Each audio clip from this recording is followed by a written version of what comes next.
Story 1. The Man in the Rearview. Submitted by Lucy. This happened to me a couple years ago, and I still get chills just thinking about it. I was 23 at the time, fresh out of college, and working my first job in a city about 2 hours away from my hometown. I'd make the drive back home every other weekend to see my family and friends. One Friday afternoon, after a particularly long week, I decided to head home. I started my drive around 3 p.m., thinking I'd beat the evening rush hour. I've always loved afternoon drives. There's something calming about the open roads and the hum of the car.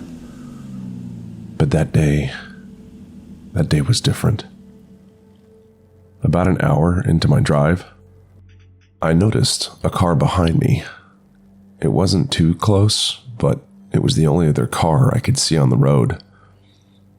I didn't think much of it at first, but after a few minutes, I realized this car was mirroring my every move.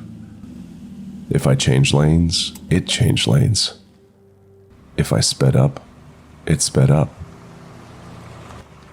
I tried to brush it off, thinking maybe they were just heading in the same direction. But then, things got weirder.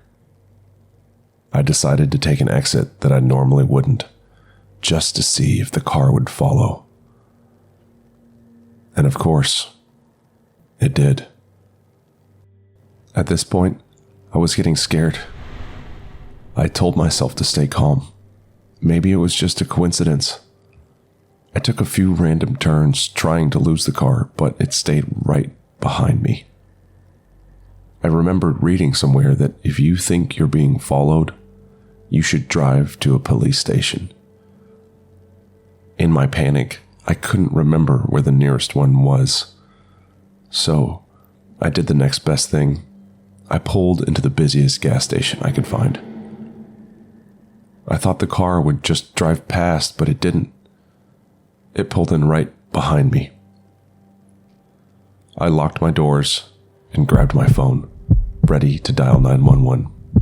But then, the driver of the other car got out.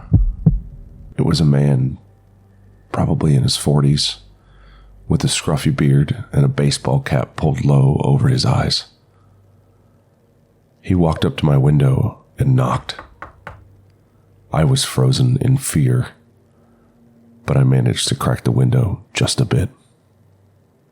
"Are you okay? Where is he?" he asked, his eyes darting around. Confused, I replied, "Who?" "I saw someone sitting beside you earlier. He never took his eyes off you. He looked mad. I saw him turn and look at me." That was impossible. I had been driving alone. There was no one with me. Then the realization hit me like a ton of bricks, and the hair stood up on the back of my neck. I thanked the man, my voice shaky, and he quickly got back in his car and drove off. I sat there for what felt like hours, trying to process what had just happened. Had there really been someone in my car? And if so, where were they now? To this day, I don't know if that man saw a ghost, a figment of his imagination, or something else entirely. But one thing's for sure, I always check the back seat before I start the car.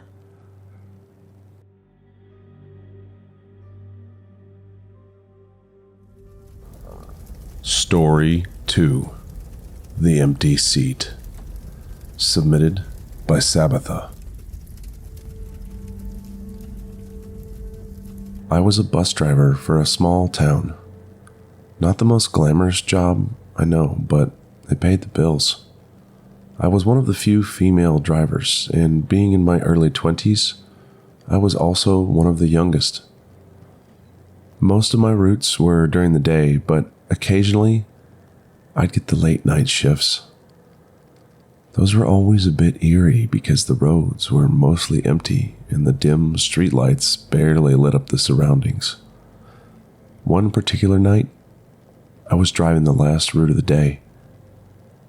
It was around midnight, and the bus was empty. I mean, it was a Tuesday night in a small town, so who would be riding the bus, right? As I was driving, I noticed headlights in my rearview mirror. It looked like a car was following me, but thought that was unlikely. Maybe they were just heading in the same direction. But after a few turns, the car was still tailing me. This is where I started to get nervous. I tried not to be paranoid, thinking maybe they were just lost or something. But the longer they followed, the more nervous I became. I decided to test it out. I took a detour from my usual route, making a couple of random turns. And the car, it stayed right behind me. At this point, my heart was pounding.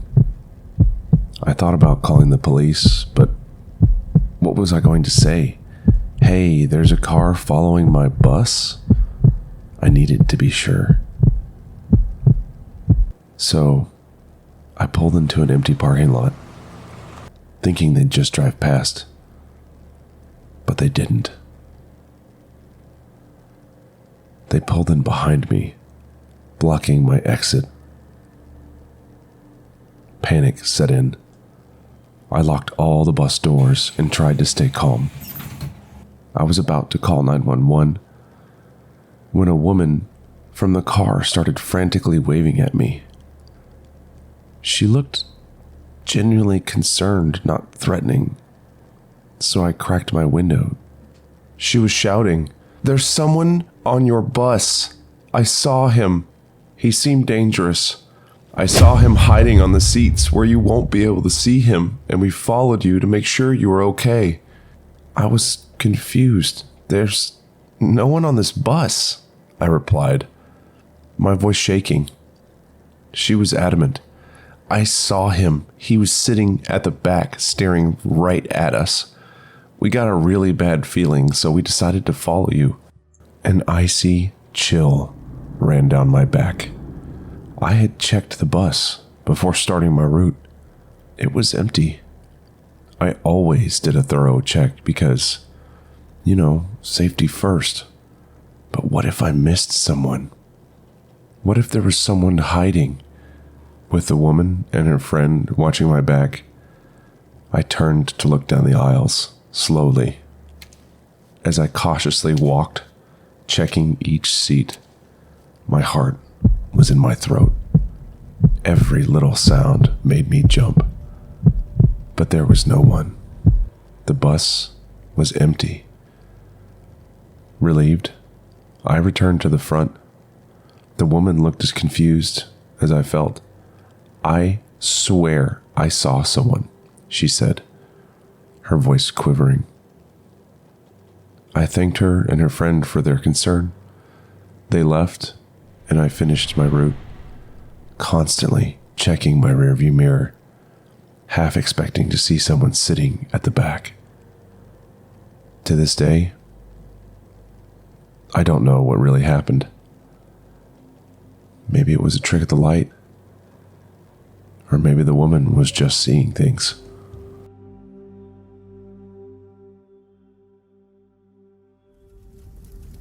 Story 3: The Lost Driver by Carmela.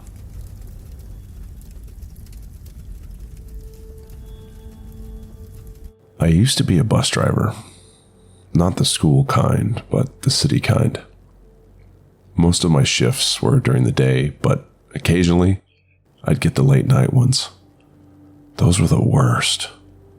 Not because of the drunk passengers or the rowdy teenagers, but because of one night in particular. It was a winter evening, the kind where the darkness seems to swallow the whole world by 5 p.m.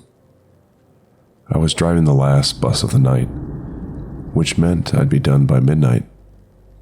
The route took me to the outskirts of the city, where the stops were fewer and the streets eerily quiet. Around 11:30 p.m., I pulled up to a dimly lit stop. There was a man standing there. Nothing out of the ordinary, just a regular-looking guy in a heavy coat and a beanie. He got on, paid his fare, and took a seat in the back. I continued on, thinking nothing of it. As I drove, I noticed in my rearview mirror that he was staring at me. Not just a casual glance, but a fixed, unblinking stare. This made me uneasy, but I tried telling myself I was just being paranoid. But every time I checked, his eyes were on me. The bus was empty except for him and me. I tried to focus on the road, but the weight of his gaze was oppressive. I decided to pull over at the next well-lit stop and take a break, hoping he'd get the hint and leave. But when I stopped, he didn't move. Instead, he stood up and slowly started walking towards the front. My heart was screaming. I tried to stay calm, reminding myself that I had a radio and could call for help if needed. He stopped a few feet away from me and just stood there, staring. I mustered up the courage and said, "Sir, this is the end of the line. You'll need to get off." He didn't respond. Instead, he reached into his coat pocket. My mind went wild, thinking of all the terrible things he could pull out. But it was just a photo. An old, tattered photo of a young woman. She looked eerily like me. "Do you know her?" he asked, his voice raspy and filled with emotion. I shook my head. "No, I've never seen her before." He looked at the photo, tears forming in his eyes. "She was my daughter. She used to drive this route. One night, she never came home." I remembered hearing about a young female bus driver who had gone missing a few years before I started. They never found her or the bus she was driving. He looked up at me, his gaze no longer menacing but filled with pain. "Every night, I take this bus, hoping to find some clue, some sign of her. I thought you might be her." I didn't know what to say. The weight of his grief was palpable. After a moment, he put the photo back in his pocket and left the bus. I sat there for a long time, trying to process what had just happened. The rest of my shift passed in a blur. I requested to never drive the late-night route again.